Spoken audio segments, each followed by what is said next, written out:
Hello dear students, my name is Ankita and I am teaching as an assistant professor in Department of Bachelors of Computer Application at St. Andrews Institute of Technology and Management, Gurugram.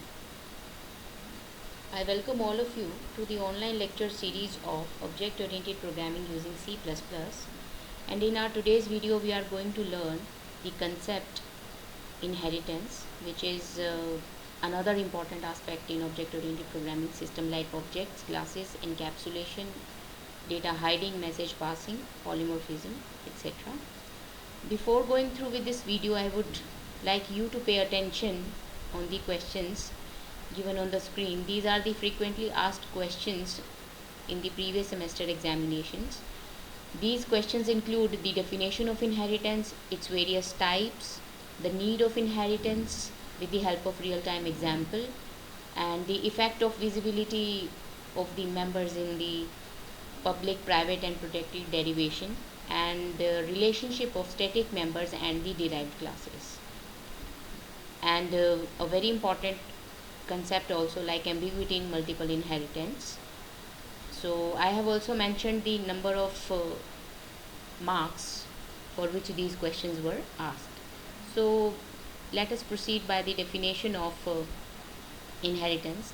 Inheritance is the capability of deriving the properties and the characteristics of another existing class into a new class. So again, it is important aspect in object oriented programming system. We can associate inheritance with many real time examples also, and by creating new class from the existing class, we are reusing the code which we have already specified in the previous class. So reusability concepts also arises from inheritance. The mechanism of deriving a new class from the old one is known as the inheritance, and the old class from which we are deriving is known as base class, and the new class which have been derived is known as subclass. So subclass and the superclass will be the terms which we'll be using for understanding the term inheritance. So we will look at some real-time examples, like consider an example that we have a group of vehicles also, that like bus, car, truck and many more.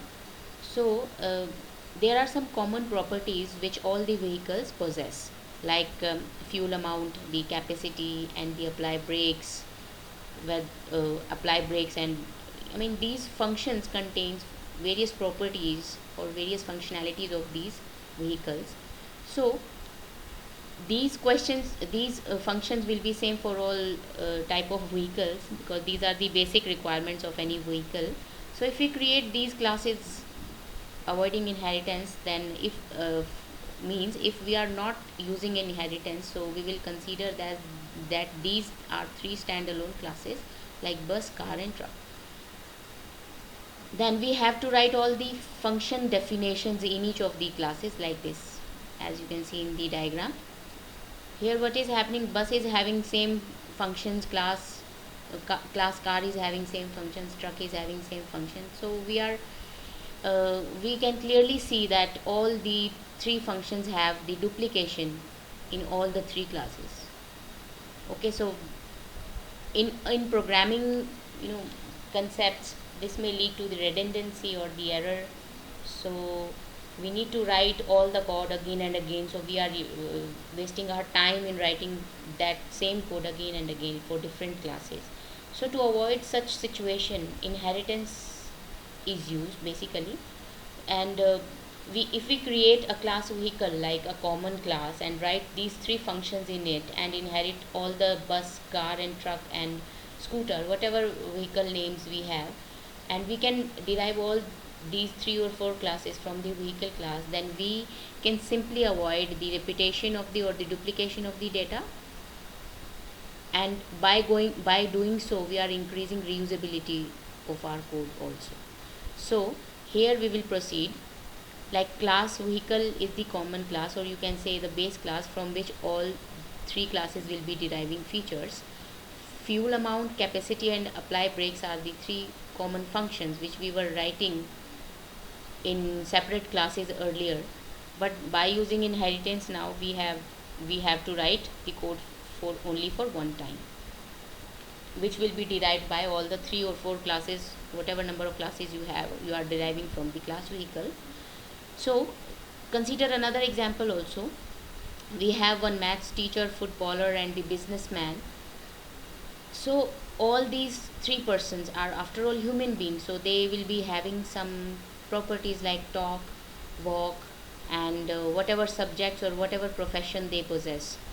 So we need to write all the functions like separately in these three classes. So however, they may also have some special skills. So a maths teacher can teach, maths, or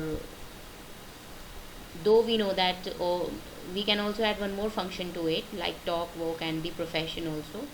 But besides profession, they may have another skills also, like maths teacher teaches maths, footballer plays football, and businessman runs his own business. So in each of the classes, we will be writing same code. Again, the duplicacy of functions is occurring. So if I want to add a new feature like eat, or whatever you feel, so you need to implement the same code for each of the character, like math teacher for footballer and the businessman as well. So this can be, error prone. Again, that duplicacy is occurring. We are copying the data, we are copying the same function into three different classes, but we can reduce this redundancy and copying by using inheritance. So again, reusability will occur here. We have created one class person, and which is defining all the three common functions which we were having, like talk, walk, or eat, or speak, or you can say you can add another more function also, language, whatever language they speak. Okay, so another function can be added to this function, this class person. So whatever functionality you want to add to your derived classes, like as their own skills, so you can write separate definition for each of the classes, but the common functions will be held by this base class. So using inheritance, now you don't implement the same code for walk or talk or for any other function. We need to just inherit them. So all the three classes like maths teacher, footballer, businessman, um, or doctor, they will be having the same definition of the walk, talk, or eat. Okay, so how do we implement inheritance in C++? This is the syntax. In this code I have explained the above example. You can give it a reading. And now we will proceed with the syntax of the inheritance. How do we perform or implement inheritance in C++? We need to mention the keyword class first of all, and then subclass name or the new class name which we are deriving from the existing class. Then access mode, then this is basically known as visibility mode, which we will be looking on this topic further. So here comes the base class name. Remember, the colons will be placed in between the names of derived class and the access mode. So here goes the definition or the body of the subclass. So these are the terms which are used in the syntax. So these are explained. This is the simple example of inheritance. Like we have a class shape.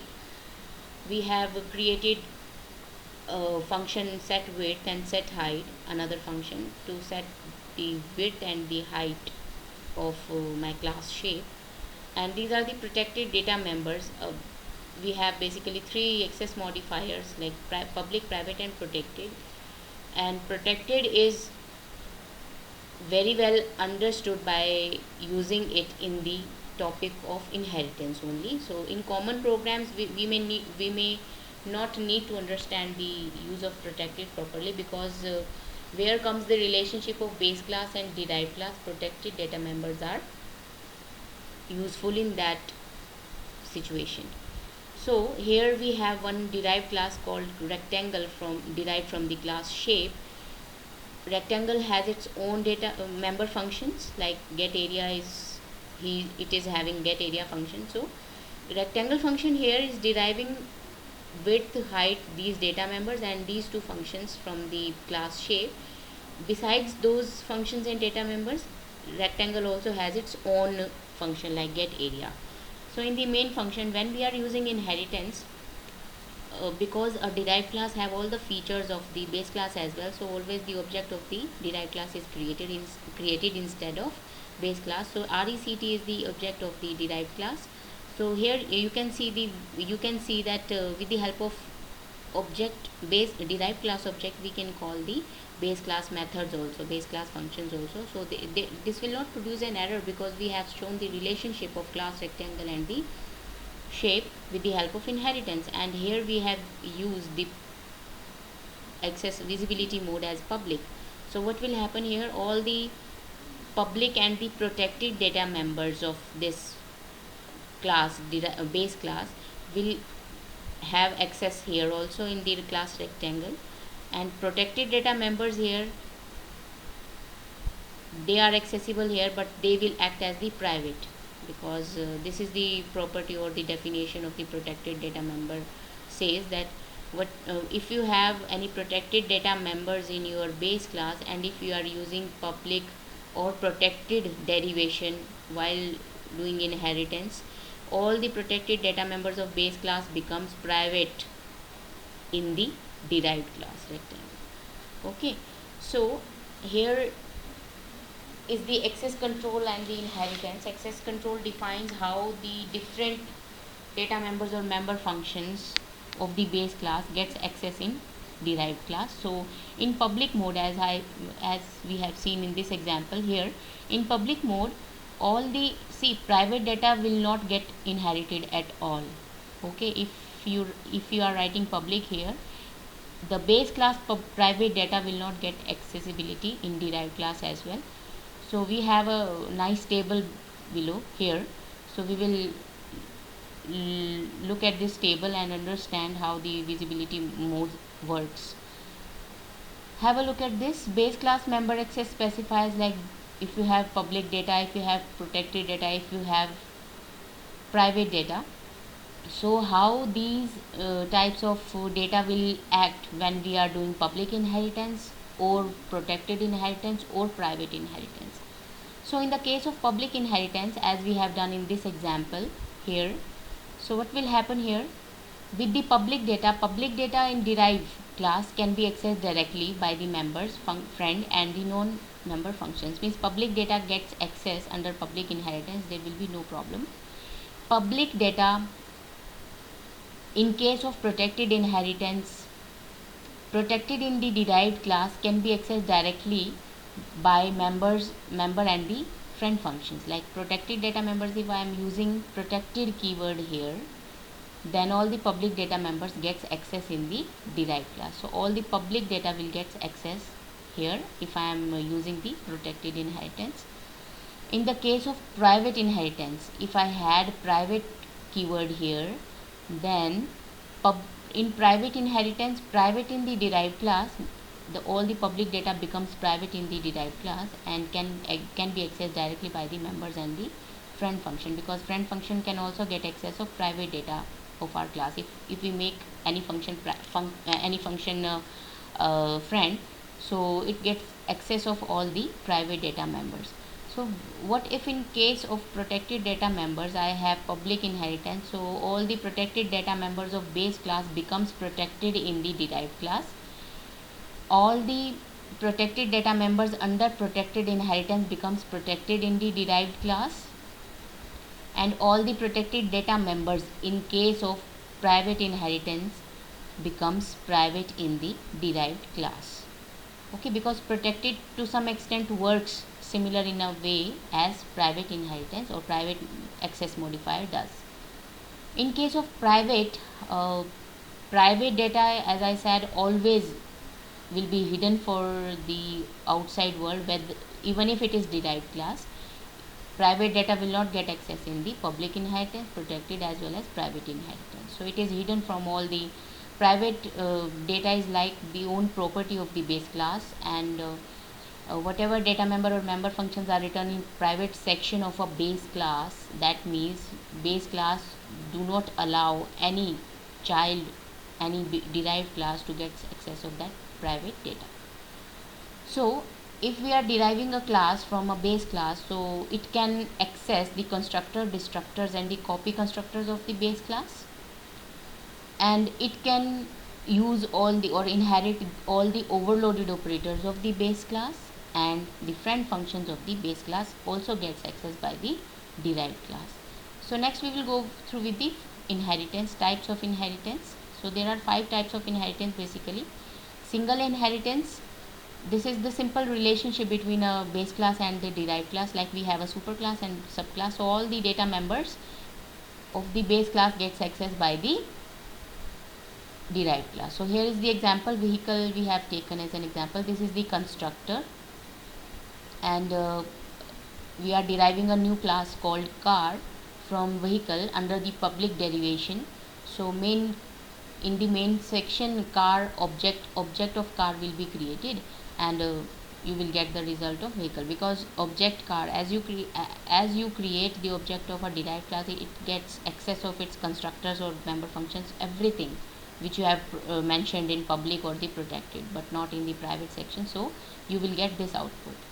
So multi-level inheritance is the second type of inheritance, wherein we have uh, one derived class which is derived from one base class, and base class is again derived from the another base class. So such type of relationship is shown in the multi-level inheritance. You can see the example here. Vehicle is the base class, the super base class, you can say. Two-wheeler, no, vehicles can be categorized by their names or the configuration or the properties, like if they are two-wheeler, four-wheeler, three-wheeler. So on the basis of that we have created this example, vehicle and two-wheeler, and then two-wheeler, and then two-wheeler comes with the scooter, bike, cycle. So you can consider A class as the vehicle class, B class as the two-wheeler or four-wheeler, and if you are if you are deriving another class from this two-wheeler or four-wheeler, then you are deriving the name of that two-wheeler. Like if we have two-wheeler, like motorcycle will be there. If we have four-wheeler here class, then car will be there. Okay, so yeah, I need to just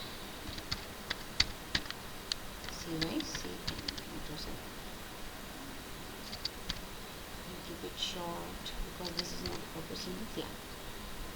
So motorcycle is the grand derived class or grandchild of the base class vehicle, you can say. So this output you will create object of motorcycle class, and then it will call the properties of first of all the very base class which we from which we have derived, like vehicle. So vehicle constructor will get called first here, and then after that two-wheeler class constructor will be called here, and then obj will call its own constructor. So this is the method of calling constructor, or how the constructor executes when we are working in the inheritance environment.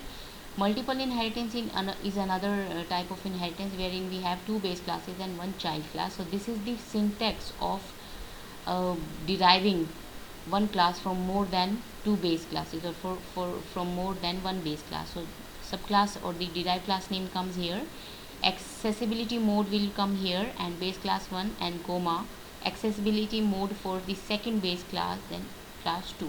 So base class always comes after the columns when we are doing inheritance.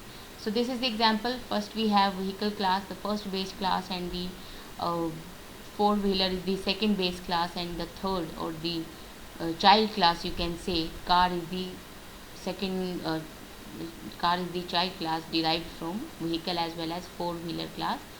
So how this program will get executed, what will be the output? We have created object for car class, and it will first of all call the constructor of the vehicle class, that is class A, and then four-wheeler class, and then after that it will call its own constructor if it has. Okay, so this is the method of deriving a class from more than one classes, from more than one base classes. Next one is hierarchical inheritance, in which we have tree like structure. One base class will be there, and that base class can have further 2 or 3 child classes, you can say. Those child class will further have their own child classes.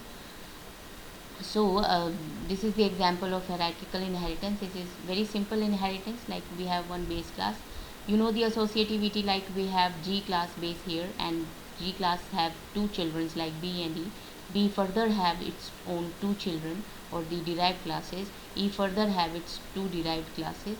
So we need to be very careful when we are using this tree like structure, and we should take care how we are writing, or from, or what name we are defining here for the derived and the base classes. So uh, yes, in class hierarchical inheritance, there is no restriction that you will not create the object of base classes, but it is preferable that always create the object of child classes, because child class contains all the properties of base class as well as its own properties or characteristics. So we prefer to create the objects of derived class. So here we have one class vehicle, and then car, and then bus. So we can create objects according to our requirement. So next is the hybrid inheritance. Hybrid inheritance is the combination of multiple inheritance, multiple level inheritance, multi-level inheritance, and hierarchical inheritance. It is also called as virtual inheritance in some cases. We will understand why it is called as virtual. So hybrid inheritance is as it is the combination of all three inheritances. So this example shows this F, B and E relationship shows the hierarchical inheritance. F, G, E shows the multiple inheritance. F, G, F, B and A shows the multi-level inheritance. Okay, so you need to be very careful while writing such programs, because if we have such type of relationships, the program becomes little lengthier, and the number of data members and member function increases, because derived class also have their own, and they also derive from the base classes. So we will directly come into the ambiguity in the multiple inheritance, or you can say ambiguity in the simple inheritance. Consider the scenario where we have two classes, one is base class and another one is derived class. What if a derived class have a function name show, and derived class also contains the same name function? What will happen in that case? And if we are creating object for the derived class, how the same name functions will get called by the compiler? How compiler understands this situation? Actually, compiler faces the ambiguity in such cases. So in multiple inheritance, two base classes are there, and both of them have their own functions and the variables. They may have same name or the different name. So we are considering what if they have same name. So while a class which is derived from the base classes has no function with its name, but both the copies of that function are derived by the derived class. So now question comes up, how do the objects of the derived class access the correct base class function? And the name of the function alone cannot be used to call its definition, since the compiler will not be able to figure out which of the two function we want to call here. So let us have the example here. Here we have class A and then class B. Class A is also having function ABC, class B is also having function ABC. They have their own statement of for the functions, and this is the class C, which we have derived from public A, and means we have two base classes here, and we are creating the object of derived class. So if I am writing object dot ABC, then which ABC it is actually meant, this ABC or this ABC, from class B ABC or class A ABC. So this situation arises the problem for the compiler, and we have another example also to understand how we can resolve such ambiguity for the compiler.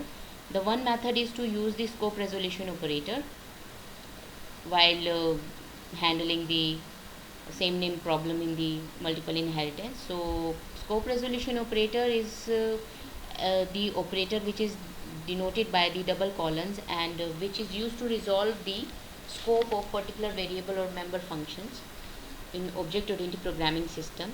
So here we have class A. Class A is having one data member A. Class B is derived from class A. Class C is derived from class B. Okay, so all these classes have their own variables A, B, C. So here B is the child class of A and C is the child class of A also. Here we have hierarchical. This section shows the hierarchical relationship. Class A is having two child classes B and C. So next comes the multiple inheritance. Like if we have this code here, class D is derived from class B and class C. Further, class B and class C have one more child class, and it also has its own data member like D.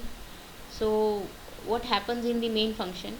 We have created class D object here. Object A we will try to assign the value or initialize the value of 10 of 10 to object of class child class, that is D. So what is happening here? Because D was having all the data members of A, B and C, so A can get access there, B can get access there, and C can get access in the derived class. So this should not be wrong in one way. Object dot A, if I am writing 10, but the problem here is, or similarly I have written object A dot object dot A is equal to 100. I am trying to assign A value first of all 10 and then 100.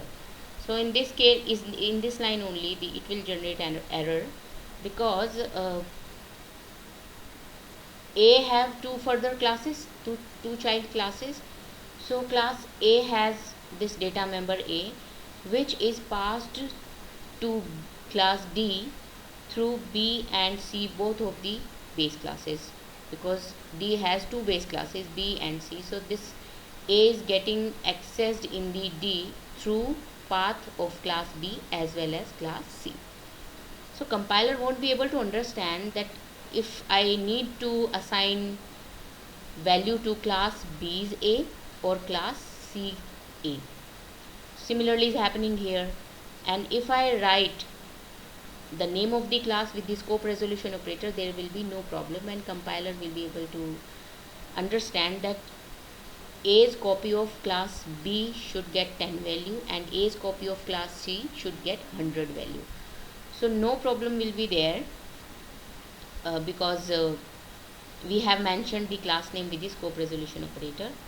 Okay, so there will be no problem with class B, because it's only for data member B, only one copy was passed to object D, so there will be no problem with B. But A was passed through two different paths, so that's why compiler was facing problem. So this is the way of using scope resolution operator if we have same name data member or the member functions in our base classes in the case of multiple inheritance. First solution is your is to use scope resolution operator, as we have seen earlier in the example. This is the way to write. First of all, write the object name, then dot operator, name of the class and scope resolution operator, and then the data member name and the value you want to initialize with. Okay, now we have another important concept in object oriented programming, which was the solution, which was considered as the solution to resolve the ambiguity in the inheritances. So this is known as virtual base classes. The same scenario which we have seen in this example is defined here. Virtual base classes are those classes which are used to resolve ambiguity of the same name functions in child as well as in the base classes. So this ambiguity usually occurs in the case of multiple inheritance. In that case only we need virtual base classes. Otherwise, if you face same name problem in single inheritance, hierarchical inheritance, multi-level inheritance, so there will be no problem. You can just use scope resolution operator and you will be able to resolve the problem. But in case of multiple inheritance, wherein we have two base classes, or you can say in the case of hybrid inheritance, where we have a grandparent and grandchild relationship, so multiple copies are, you know, going to the derived classes, and in that case how we are going to resolve the same name problem. So for that purpose we have to use the concept of virtual base classes. So virtual base classes are basically used in virtual inheritance or the hybrid inheritance. The above example is the above example is better explained by this example. Here we will see this figure, and we will understand why and where we need to use the virtual base classes. Here we have class A, class B and class C are derived from class A. Class A is having its own properties, and class B and C also have their own properties, as well as they have properties derived from A. And class B and C gets class B and C have one derived class also. So this derived class is having properties of B and C as well as class A, because the class A's properties are derived from this path and are derived from this path too. So we have multiple copies of class A. So to resolve this situation, and if I create the object of class D and I want to change the value of any of the data members which was derived from class A through B or C, compiler will not be able to understand to which copy of A's data member I need to assign value, whether it should be through class B or through class C. So to resolve this ambiguity, we used virtual base classes, and this is the example. So here we have class A, class B, class C, and this is class D. This is similar to the above example which we have seen in the case of scope resolution operator. But have a look here, we haven't used any virtual keyword that there in that scope resolution example. Like here we do not have, we have simple two classes, like this relationship shown in the figure. So we have resolved that problem with the scope resolution operator, but in case of virtual base classes we can also resolve such ambiguity by just adding the virtual keyword when we are deriving different classes from the base classes. A class A is having B and C, two classes derived from A, and class D is derived from class B and C. So just when we will derive, you know, these two classes, like these two classes, we need to just mention keyword virtual in front of the inheritance or the derivation. Virtual base classes are used in virtual inheritance in the way of preventing multiple instances of a given class appearing in an inheritance hierarchy. When using multiple inheritance, we will understand this with the help of this diagram also, and I have mentioned this example also. But here in this main function, see, if the previous thing I have done in the previous example also, where we were not using virtual keyword, but there was some problem occurring, so we resolved that problem with the help of scope resolution operator. But here we need not to use scope resolution operator, as we have directed the compiler that only one copy of A data member will be given to the class D, but not with the two different classes. So here compiler will generate no error, because we have added a keyword virtually in front of base class name when we are deriving two derived classes from it. So whatever values you want to assign here, you can assign here, there will be no problem. Okay, so virtual base classes are those classes which are used to resolve the same name problem to the derived classes. And to resolve the ambiguity in the case of hybrid inheritance or virtual inheritance, we used virtual base classes. So if we are doing multiple inheritance, we should also understand how constructor gets called. Here we have class A, class A's constructor, B, class B's constructor, class C, which is derived from class B and class A. Now in main, obviously we will create the object of derived class. So how the constructor will get called here? C is derived from class A and B. So first of all it had name class B and then it had name of class A. Whatever derivation you are doing in this line, the calling of the constructor depends on that. So first of all, you have created this object, so it will first call the constructor of B and then it will call the constructor of A, and then at last it will call constructor of its own class. Similarly, destructors are executed in the reverse order. For, as soon as your main function gets finished, it will call destructors of class C, then class B's destructor, then class A's destructor will get called here. And another important thing is how static data members and member functions behave in the case of inheritance. We will go through with the features of static data members. We can define static data members by using static keyword, and when we declare a data member of a class using static keyword, it means whatever number of objects we create for the class, only one copy of the static data member is created.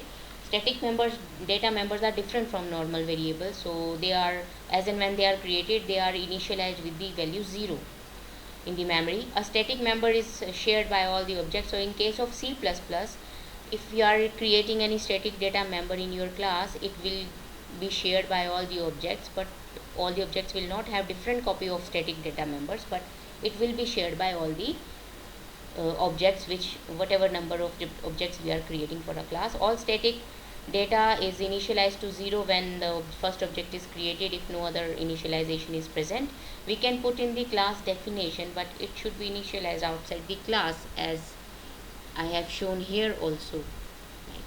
If we are creating any static data member, then this line is very important. We need to initialize the static data member outside the class also. Let us understand this static data member and inheritance with the help of one example. First of all, we will have a simple example of static data member. Shape class is there. We have length, breadth and height, 3 variables here. I have created one static variables are always public. Static int count, which will keep the count of objects which we are going to create it for this our class. Shape, this is the constructor for which I have initialized. So constructors are called when we create objects. So I have given the count plus here, so that whatever number of objects gets created, count gets incremented. Okay, so double volume is the function to formulate the volume of the shape. So this is the initialization return type of which data type your static data member belongs. This is the class name. This will be class name, and in main function we have created S1 and S2, and then I have just printed the shape, scope, resolution, count. Whether it is normal data, static data members, static member functions, they are always called with the help of scope resolution operator instead of objects name and dot membership operator.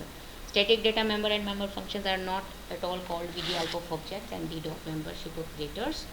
So this is the result. Like I have created 2 objects S1 and S2, so 2 times my constructor get called, and in constructor I have incremented the value. So initial value was 0 when I created this line. The initial value of count was 0, and when I created S1 it incremented to 1, and when I created S2 it got incremented by 2. So it doesn't all the objects do not contain separate copy of your static data member, they share a common copy of the static data member. So shape, scope resolution operator count will display the number of objects we have created.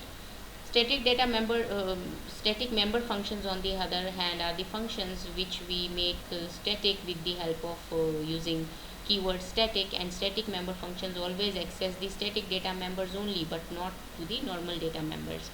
These functions are called even if no objects of the class exist, and the static functions are accessed using only the class name and the scope resolution operator, as in case of data members also. Static member functions can have access to the static data members only, and the other static member functions and any other functions outside the class.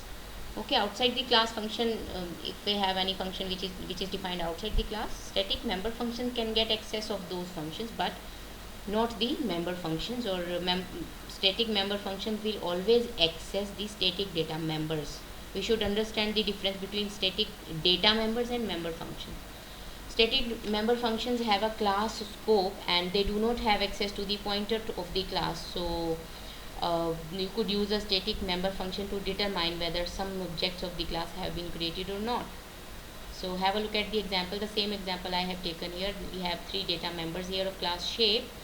This is the static data member. These are the normal data members, but this is the static data members, and this is the constructor definition.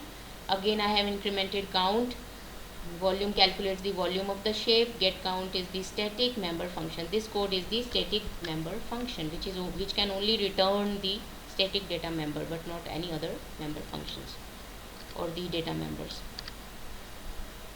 Like before main or after the scope of the class ends, we have to explicitly initialize the static data member of class shape. So here in main function we have printed the result of get count function. So initially it will be 0. Here, as you can see in this example, output is here. Shape object 1 we have called, shape object 2 we have called, and after creation of these two objects we have called shape get count function again, this static function again. So it will display 0 value. Okay, constructor got called 2 times, objects created 2 times, 2 objects were created. So the get object count data member, which is a static data member, will get incremented by 2. So in the case of inheritance, static data members behave similarly similarly as they do in the normal cases, normal class cases. So their functionality is same whether we are using them in the inheritance or in the normal program. So have a look at this. So all the keywords we have to mention in inheritance case also, as we are doing in the normal cases. See these two examples having the basic way of writing or way of defining these static data members and member functions. So here we have class A, we have one data member here. This is the constructor for class A, and we have B also. A normal variable can be static and an object can also be created or defined as a static. So here this is the class B's constructor. This is the static member function, which is returning only static keyword. Static object is class A's object. This is the explicit definition that A defines the type here, B is the name of the class to which it belongs, and A is the actually static data member name.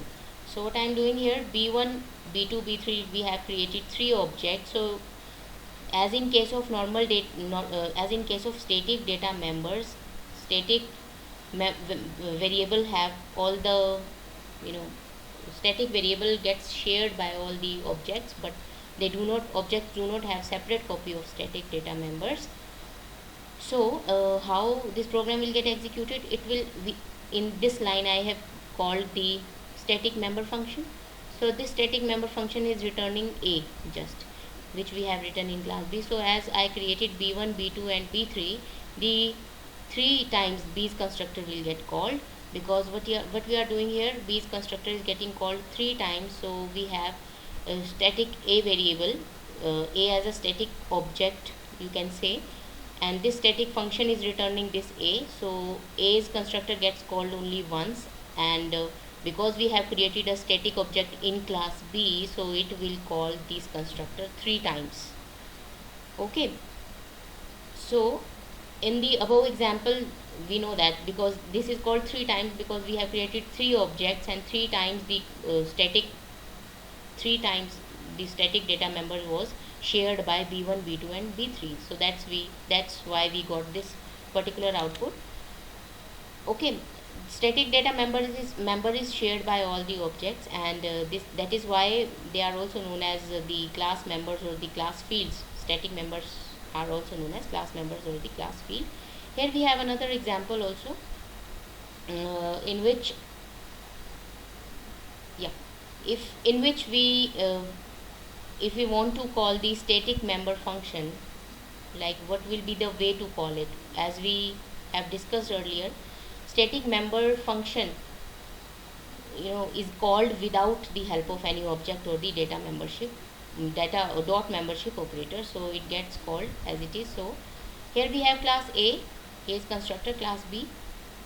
X is the member of A, and A's object is set as static for the class B. It is calling the constructor. This is the constructor definition. This is the static member function definition. This is the definition of A. Static member A is accessed without any object of B. So directly, if we want to print the value of this get A function, so it will be get called without the object of class B. See, class B, we have this function in class B, so we need not to create any object for class B to call this get A function. Then at the end we are returning 0, and then output will be A's constructor call, because it is just simply calling this particular function which is returning A, and because this particular member function having the return type as A, which is the base class, so it will call the A's constructor only once, because we have created A's object here. It will not call the B's constructor here because we have not created object for B. So this was all about this section of video regarding inheritance. I hope you all have understood the concept of inheritance and all the associated topics which we can use with inheritance. Have a nice day. Thank you.